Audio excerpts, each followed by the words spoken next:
भगवान शिव की कथा कर रही है। सती मैया भगवान दक्ष प्रजापति के यहाँ पर जन्म ले ली। दक्ष के घर में, राजा दक्ष के घर में सती माता का जन्म तो हो गया। जन्म लेने के बाद माता सती शिव की आराधना करने लगी।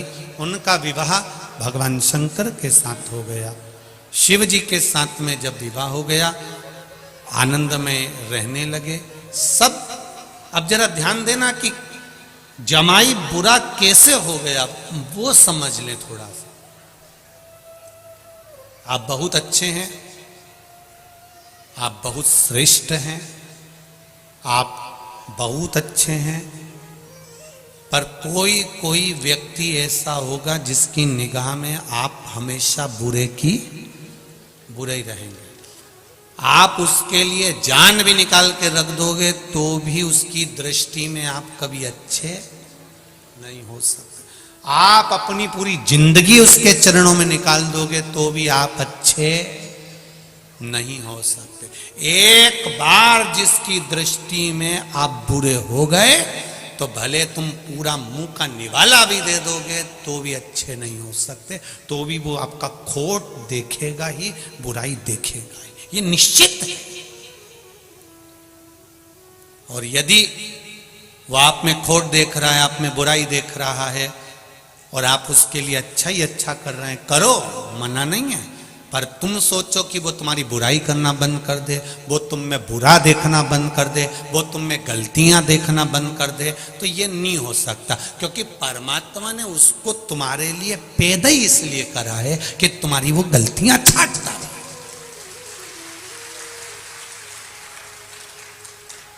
ऐसे कई लोग हैं, आप उनको प्रणाम कर लो, दंडवत कर लो, नमन कर लो, आप उनको सब कुछ कह लो, आप उनके लिए जान निकाल दो, उसके बाद भी वो 24 घंटे में पूरी कथा में यही ढूंढते रहेंगे कि गलती कहां करे और अपन को कहां पकड़ना है। बस कहां पकड़।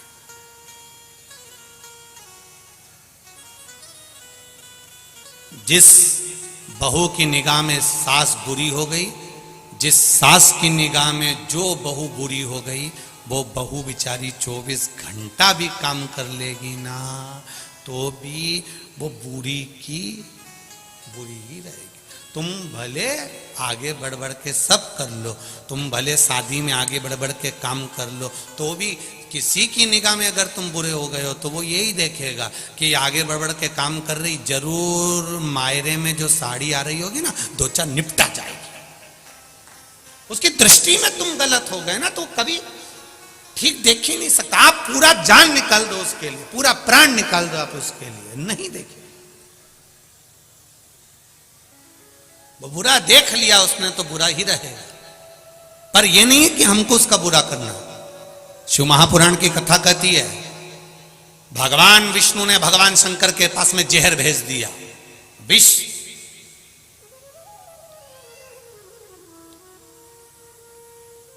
पार्वती जी को बुरा लग गया, वो अमृत पी रहा है और आपके पास जहर भेजा है।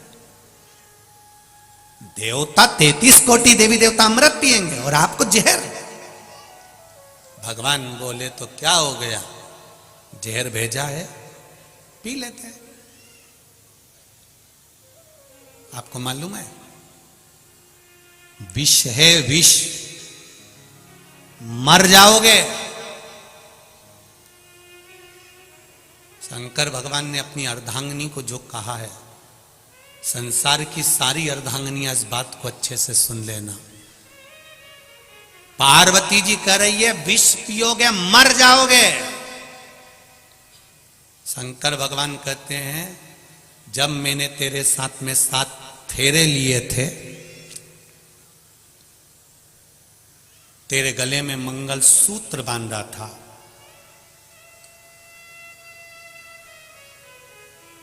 वो मंगल सूत्र नहीं था पार्वती, मेरी जिंदगी की सारी तकलीफ, सारा दुख, सारा कष्ट मैंने तुझे दिया था। इसलिए भारत की भूमि पर पुरुष जितने व्रत नहीं करते उससे ज्यादा माताएं करती हैं, क्योंकि पति का दुख भी उसके खाते में होता है। करवा चौथ का व्रत पति नहीं करता, हाँ कहीं कहीं का कर लेता हो तो बात दूसरी है, वो भी हम मना नहीं करेंगे हो। पर पति अगर व्रत करता होगा तो हमको तो ये भी सोचने में आता है कि पत्नी चलनी में मुंह देखती होगी या काय में देखता होगा, वो भी एक थोड़ा सोचने वाली बात जरूर है। पर हम शिव जी कह रहे हैं पार्वती से, पार्वती फेरे के समय पर जब छठा फेरा होता है और छठे फेरे के बाद में जब सातवां फेरा होता है, उस छठे फेरे को उलट पटे का फेरा कहते हैं। यहां जितने बैठे होंगे उनको ध्यान में होगा, छठे फेरे को उलट पटा का फेरा कहते हैं। अभी तक लड़की लड़के के दाईं ओर बैठी थी, अब इस फेरे के बाद में जब वो श्रृंगार कर कर आएगी और सातवां जब फेरा होगा तो पाटा बदल जाएगा, लड़की लड़के के बाईं ओर जाकर विराजमान हो जाएगी। इसको उलट पटा फेरा कहते हैं। इस फेरे की महत्वता किसी पंडित से, किसी ब्राह्मण जन से पूछोगे तो वो बता देगा आपको कि ये फेरे की महत्वता क्यों होती है। अर्थात इस फेरे में, इस फेरे के अंतर्गत लड़के के जिंदगी का सारा दुख, तकलीफ, कष्ट सब कुछ धर्मपत्नी अपने माथे ले लेती है। इसलिए जब दुख की घड़ी आती है तो धर्मपत्नी अपने पति को एक ज्ञानी बनकर ज्ञान भी दे देती है। तुम चिंता मत करो, हो गया ना कर्जा, धीरे धीरे चुकेगा, टेंशन लेने की जरूरत नहीं है, आप तो अपना कर्म करो, देखा जाएगा। मेरी रकम पड़ी है ना, वो दिया। धर्मपत्नी विल पावर मजबूत करती है, धर्मपत्नी बल देती है। क्यों टेंशन लेते हो, मैं बैठी हूं ना, मैं चलती हूं ना तुम्हारे साथ में, मैं आगे बढ़कर काम कर दूंगी, तुम चिंता मत करो। तुम लगाओ दुकान, मैं बर्तन धो दूंगी, तुम लगाओ ये काम, मैं तुम्हारे साथ कदम से कदम मिलाकर काम करूंगी। वो होती है धर्मपत्नी। शिव जी ने अपनी पत्नी से कहा, विष मेरे लिए आया है, मैं पीऊंगा, मर जाऊंगा, तो क्या तुम मुझे देखती रहेगी? धर्मपत्नी कहती है तो मेरा क्या काम है? पति कहता है अनसुईया पति को लेकर आ गई, सावित्री यम की केस से लेकर आ गई, तो तू तेरे पति को मरता हुआ देख लेगी? पार्वती जी कहती अब भी अच्छे से पियो, तुम जरा पियो पियो, मैं निपट लूंगी सब। शंकर भगवान ने विष का प्याला लिया, शिव जी ने विष पीना चालू करा, पार्वती मैया श्वास में से प्रवेश कर गई, कंठ पर जाकर बैठ गई, पूरा विष निकल गई, पूरा विष निकल गई।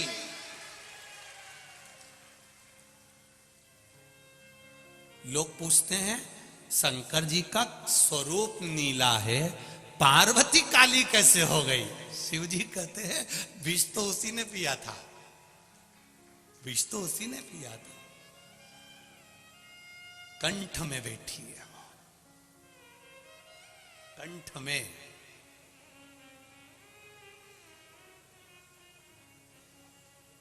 भीतर बैठकर विष शिव जी ने पिया। शंकर जी ने पार्वती से पूछा, पार्वती विष मेरे गले में है।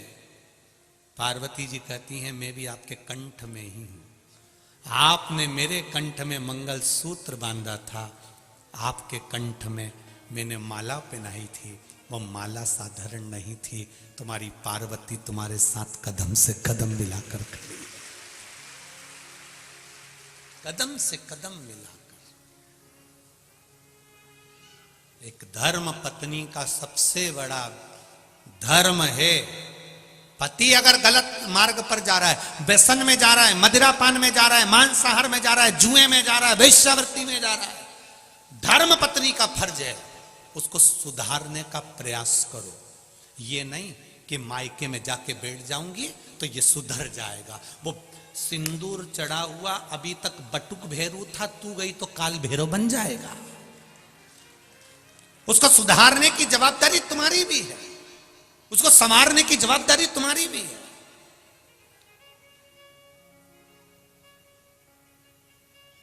कई कई माताएं भी कह देती हैं अपने अपने बेटे के लिए, सुधर जाएगा री, तू ज्यादा ज्ञान मत दे। कल की आई और मेरे छोरे को ज्ञान दे रही है। मेरी माताओं से निवेदन है, तुम इतने साल में नहीं सुधार पाई तो अब का सुधार लोगी? अब उसके भरोसे पे छोड़ दो, वो थोड़ा सा क्रोध दिखाएगी, वो थोड़ा सा बोलेगी, तब जाकर तो उसका पांव रुकेगा। अगर आज तुम उसका साथ दोगी, होता है बाप अपने बेटे को संवारने की चेष्टा करता है, पर माँ जैसे ही बेटा गलत काम करके आता है तो माँ रजाई उड़ा के सुला देती, सो जा तेरा बाप देख लेगा, चुपचाप सो जा। माँ ने अपने बेटे पर रजाई नहीं डाली है, अपने ऊपर माँ ने खुद राख डाल ली है कि जिंदगी बर्बाद कर दी छोरे की।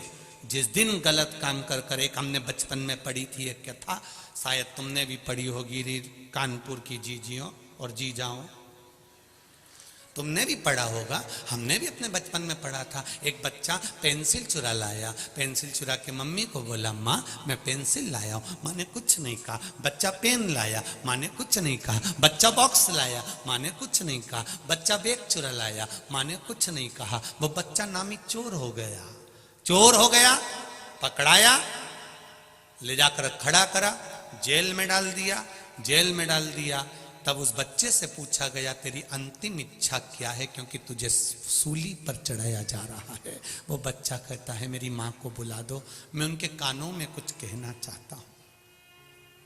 मेरी माँ को बुला दो, मेरी माँ के कानों में कुछ कहना चाहता हूँ। माँ को बुलाया, बच्चे ने अपने दांतों से माँ का कान पकड़ लिया, खून बहने लगा। पुलिस वालों ने छुड़ाया, छोड़ ये तेरी माँ है। वो कहता है, आज सूली पर चढ़ाने वाली भी ये मेरी माँ है। अगर पहली बार पेंसिल चुराई थी, थप्पड़ मारती, तो आज मैं चोर नहीं बनता।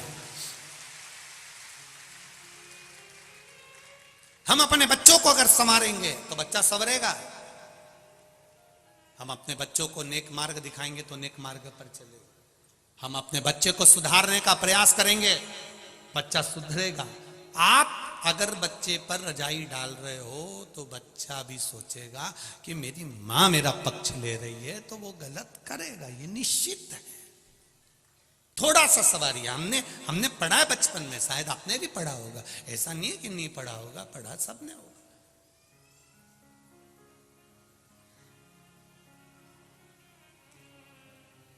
कुछ कुछ चीजें तो अभी तक नहीं भूल पाए हम भी, तुम भी नहीं भूले होगे। मटके की कथा, टम्मक टू रे टम्मक टू, वो भी चलता है। कोई भूले क्या? भले शिव कथा कह रही है, सती मैया ने शिवजी से विवाह करा। दक्ष प्रजापति की दृष्टि में शिव बुरे कैसे हो गए? केवल एक कारण शंकर भगवान का समझ में आ गया, मैं आया और शिव जी ने मुझे प्रणाम नहीं करा। इतनी सी बात, इतनी सी। अब किसी ने कहा कि शिव जी इतनी सी बात के लिए दक्ष प्रजापति की निगाह में शंकर बुरे हो गए थे? नहीं, शिव बुरे इसलिए हुए क्योंकि दक्ष प्रजापति ने चंद्रदेव को श्राप दिया था, रे चंद्रमा, मेरी बेटी का विवाह तुम्हारे साथ में हुआ है, तुम केवल एक रोहिणी पर ध्यान देते हो, बाकी की बेटियों पर ध्यान नहीं देते। मैं तुम्हें श्राप देता हूं चंद्रमा कि तुम्हें काया का रोग हो जाएगा। चंद्रमा के शरीर में काया का रोग हो गया, काया गल गल के नीचे गिरने लगी, टपक रही है चंद्र की काया। चंद्रदेव की आंख में आंसू आ गए। नारद जी से पूछा, नारद जी मेरी काया का रोग कैसे मिटेगा? नारद जी ने कहा, तुम शंकर भगवान की स्तुति करो, पूजन करो, शिवलिंग का निर्माण करो। शंकर भगवान की पूजन करने से, शिवलिंग के निर्माण से तुम्हें जरूर कुछ ना कुछ प्राप्त होगा, ये निश्चित है। आज एक बेटा आया, उसने पत्र लिखा है,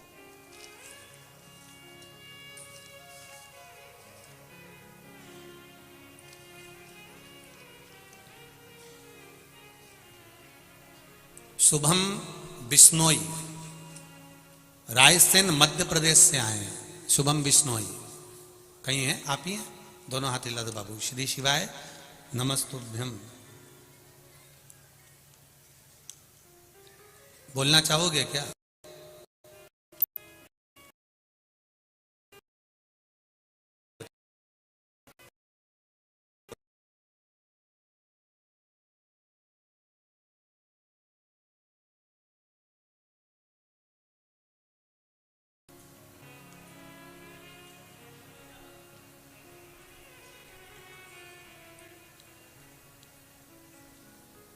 मेरा नाम शुभम विश्नोई है। रायसेन मध्य प्रदेश से मैं आया हूँ। भोलेनाथ की कृपा का क्या बखान करूं गुरुदेव। पहले मैं मंदिर नहीं जाता था, मेरा विश्वास नहीं था भगवान पर। हम बच्चों के मन में आपने विश्वास पैदा करा है। नवयुवक लड़के लड़कियां आज अगर मंदिर जा रहे हैं, शिव जी की और आपके भाव से जा रहे हैं। पहले तो आंख में से आंसू पोंछ लो, उसके बाद बोलो, ठीक है? आंसू पोंछ के फिर बोलिए। शुभम जी, पहले तो आपको बहुत बहुत बधाई कि आप रेलवे में इंजीनियर बन गए हैं, उसकी आपको शुभकामनाएं। कहाँ से आए शुभम जी? उदयपुरा से गुरुजी, उदयपुरा रायसेन मध्य प्रदेश में। रायसेन मध्य प्रदेश से आए। बाबा ने क्या कृपा करी बाबू? गुरुजी मेरा 2020 में सिलेक्शन हुआ था रेलवे में जी। मेडिकल डीबी सब हो गया था, पर काफी टाइम से लेटर माइक पास में लो, माइक। ज्वाइनिंग का लेटर नहीं आया था मेरा जी। तो बस काफी टेंशन में था, काफी टाइम तक सोचता रहता था बहुत कुछ। फिर कथा वगैरह सुनी आपकी मैंने, और रायसेन में भी कथा सुनी मैंने आपकी जी। तो वहां से आपने जो बोला ना, एक लोटा जल हर मुसीबत का हल, समस्या का हल। बस बस बस उसी दिन के उसी सेकंड डे से मैंने स्टार्ट कर दिया सुबह जल चढ़ाना, और 6 महीने के अंदर अंदर मेरा लेटर आ गया गुरुजी। जय हो, बधाई आपको बाबू, बहुत बहुत बधाई। आपके नैनों में जो खुशी की आंसू हैं उसके लिए बाबा देवाधिदेव महादेव की कृपा। आप रेलवे में इंजीनियर बने, उसकी आपको बधाई। श्री शिवाय, श्री शिवाय नमस्ते। श्री शिवाय नमस्ते। बाबू बैठिए। हर हर शिव कृपा इसी को कर। भगवान शंकर औघड़ी दयालु दातार, मेरा कैलाशी, मेरा अविनाशी, मेरा शिव देने में कमी नहीं रखता, उसकी कृपा होना चाहिए। दीदी दूंगा मैं, आप बैठो, दूंगा, बैठिए आप, मौका दूंगा मैं जरूर आप लोगों को। शिव कृपा का उदारता, शंकर की करुणा। महाराज चंद्रदेव को काया का रोग हो गया। देवऋषि नारद ने कह दिया शिवलिंग का निर्माण करो, शंकर भगवान की पूजन करो। शिवलिंग के निर्माण करने से, पूजन से क्या मिलेगा? ये तो कई लोग अपशब्द कहते हैं कि गुरुजी तो शिवरात्रि पर शंकर जी का अभिषेक कराते हैं और शाम को कराते हैं, रात्रि को कराते हैं। अरे भैया, शिवरात्रि का मतलब है शिवरात्रि, रात भर शिव जी की आराधना कर सकते हो। और केवल महाशिवरात्रि से मतलब नहीं है, 12 महीने शिवरात्रि आती है, 12 महीने रात भर शंकर की आराधना कर सकते हो।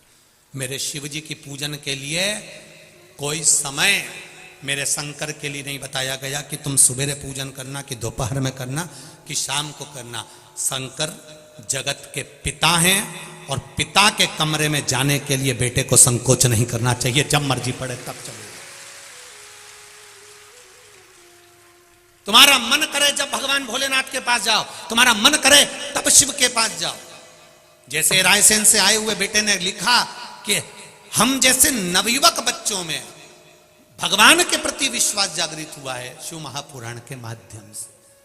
और मेरे नवयुवक बेटा बेटियों से निवेदन है, संकोच मत करना। जैसे बेटे ने कथा सुनी, कथा सुनने के बाद दूसरे दिन से नियम बना लिया कि मेरा सब कुछ हो गया पर ज्वाइनिंग लेटर ही नहीं आ रहा, तो उसने भी तो हिम्मत कर कर शंकर के मंदिर में जाना चालू करा। लोगों ने ताने भी दिया होंगे, पढ़ा लिखा लड़का है, बताओ महाराज के कहने पे चल दिया। वो सियोर वाला महाराज ने तो लोगों को पागल करके रख रखा है, सबको मंदिर भेज देता है।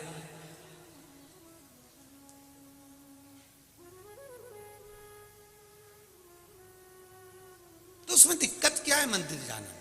शिव मंदिर जाने में तकलीफ क्या है? सियोर वाले महाराज ने ये तो नहीं कहा आप लोगों से कि हमारे यहाँ आओ। सियोर वाला महाराज तो एक बात जरूर कहता है, कहीं मत जाओ पर शिव के द्वार जरूर जाओ, शंकर के द्वार जाइए, शिव की उदारता जरूर पाइए। आज आप लाखों की संख्या में आए हुए हो, तीसरा दिन है कथा का, बाउंड्री के बाहर लोग खड़े हुए हैं, जहां देखो वहां, जहां मौका मिल रहा है वहां पर बैठकर कथा सुन रहे हो। ये आपकी दृढ़ विश्वास, दृढ़ता, भरोसा ही तो है जो आपको यहां तक लेकर आया है। जब आप इतने विश्वास से यहां पर आए हो तो उस विश्वास का फल मेरा भी तो विश्वनाथ देगा ही देगा, खाली तो नहीं छोड़ेगा। अगर विश्वास लेकर आए हो तो विश्वास का फल तो मिलेगा, प्राप्त तो होगा आपको, ऐसा तो नहीं कि नहीं देगा वो। कृपा की न होती जो आदत तुम्हारी तो सूनी रहती अदालत तुम्हारी। जो गरीबों के दिल में जगह तुम न पाते तो किस दिल में होती इबादत तुम्हारी। आज अगर शिव की कृपा हुई है तो आपका विश्वास भी तो जागा है, भरोसा भी तो जागा है। दृढ़ता रखकर सुनिए। चंद्रदेव को काया का रोग हो गया, शिवलिंग का निर्माण करा, देवर्षि नारद के कहने पर करा। कम से कम शंकर भगवान की भक्ति तो करी, स्मरण तो करा, नाम जाप तो करा। और जब मंत्र जाप में डूब गए, जब मंत्र स्मरण में डूब गए, मंत्र जाप में डूब गए, नाम जाप में डूब गए, तब भक्ति का बल तो बढ़ा। भक्ति का बल तो बढ़ा है ना महाराज।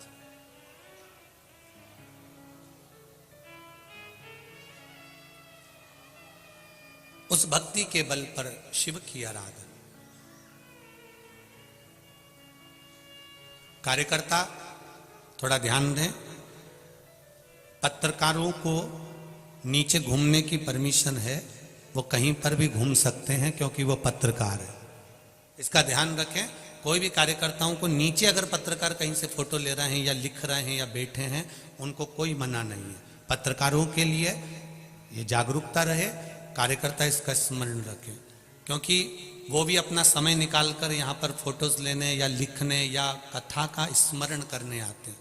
तो पत्रकारों से मेरा निवेदन है, आप लोगों के लिए कोई मना नहीं, कार्यकर्ता भी इस चीज़ का स्मरण करें। अगर वो लोग घूम रहे हैं या लिख रहे हैं या पढ़ रहे हैं तो उनका मान सम्मान पूर्ण तरह से, किसी को कोई। और एक बार का निवेदन आप सबसे है, चाहे कोई वीआईपी हो, वीवीआईपी हो या साधारण सा व्यक्ति हो, एक बार अगर कोई बैठ गया है तो उसको ये ना बोलें कि आप इधर बैठो या उधर बैठो। बैठ गया ना, वो शंकर का है, शंकर का रहे। वो शिव का है, उसको नहीं मालूम कि आपका वीआईपीपन क्या है, पर वो शंकर का है। इसलिए आपने देखा होगा राम जी की शादी में सारे देवता है, शंकर जी की शादी में पहली पत्रिका ही भूत चुड़ैल को गई थी। तो यहां तो जो आया है वो शंकर का है। और शिव जी की शादी में सबसे आगे देवी देवता आगे थे, पर पीछे तो मेरे महादेव के भक्त थे अड़भंग। उनको कोई मतलब नहीं, उनको तो केवल शिव से मतलब, अड़भंगता है।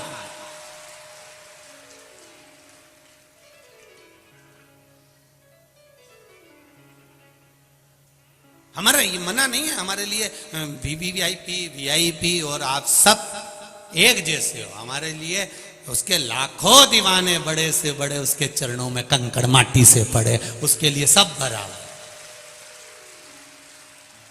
गुलाब जामुन खाओगे तो भी पेट में जाएगी, रबड़ी खाओगे तो भी पेट में जाएगी। हो सकता है तुम्हारे पास में अलग डिपार्टमेंट हो, तुम भेज दो तो वो अलग बात है, और मेरे महादेव के पास में तो एक ही डिपार्टमेंट है। जो शिव की कथा में आ गया, भगवान ने कह दिया वो भले कुछ भी है, उसकी झोली मैं भर कर भेजूंगा। वो गरीब है अमीर है जो है, उसकी झोली मुझे भर। 3 घंटे कथा का रसतत्व आपके लिए और हमारे लिए। केवल आप कथा सुनते ऐसा नहीं है, हम भी कथा सुनते, वाचने के साथ में हम भी उस पर स्मरण करते। भक्ति का बल बढ़ाइए, उसका रसतत्व बढ़ाइए। शिव कथा कह रही, शिवलिंग का निर्माण करा। वो निर्माण करने के बाद में शंकर भगवान के शिवलिंग के निर्माण का जो आनंद था वो चंद्रदेव ने पा लिया और काया के रोग से मुक्त हो गए। काया के रोग से मुक्त। एक बात और आपसे कहेंगे, उतारिएगा।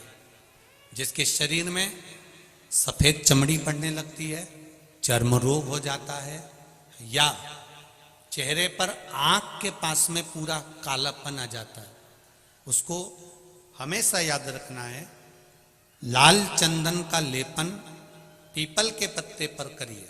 काय पर करना है? पीपल के पत्ते पर लाल चंदन का लेपन करिए। लेपन कर कर सोमवार की अष्टमी के दिन उसको लेपन कर कर वापिस निकाल कर शंकर भगवान पर उसका धीरे धीरे त्रिपुंड बनाकर लेपन करना प्रारंभ करिए। जब आप त्रिपुंड बनाकर लेपन करना प्रारंभ करें, उसके बाद उस चंदन को जो सोमवार की अष्टमी है तब निकाल कर लिया है और निकाल कर लाकर उसको डब्बी में रख लें। उस चंदन का प्रयोग चर्म रोग के स्थान पर थोड़ी थोड़ी मात्रा में करना प्रारंभ करें, पानी के साथ मिलाकर। परंतु उस चंदन को केवल 6 से 7 दिन में प्रयोग करिएगा, ज्यादा नहीं। धीरे धीरे चमड़ी, परंतु उसको सोमवार की अष्टमी के दिन सिद्ध कर कर बनाना है। उसको सोमवार की अष्टमी के दिन चढ़ाना है श्री शिवाय नमस्तुभ्यम या ओम नमः शिवाय या पंचाक्षर मंत्र या महामृत्युंजय मंत्र, जो आपको आता हो, शिव जी का जो नाम आपको याद हो उसको बोलकर चढ़ा दो। उसको लिया, फिर उसको अपने शरीर पर लगाना प्रारंभ करो। उसका फल आपको 15 दिन के अंदर धीरे धीरे धीरे धीरे प्राप्त होना प्रारंभ हो। लाल चंदन का प्रयोग शिव जी के लिए अवश्य। दूसरा, जब विषम परिस्थिति आ जाए, ऐसा लग रहा है कि आपने पशुपति व्रत कर लिया, सोमवार की अष्टमी का प्रयोग कर लिया, मैंने शंकर जी की आराधना कर ली, तो भी विषम परिस्थिति चल रही है, अभी तक कोई सुधार आने को तैयार नहीं है, तब शंकर जी के मंदिर में जब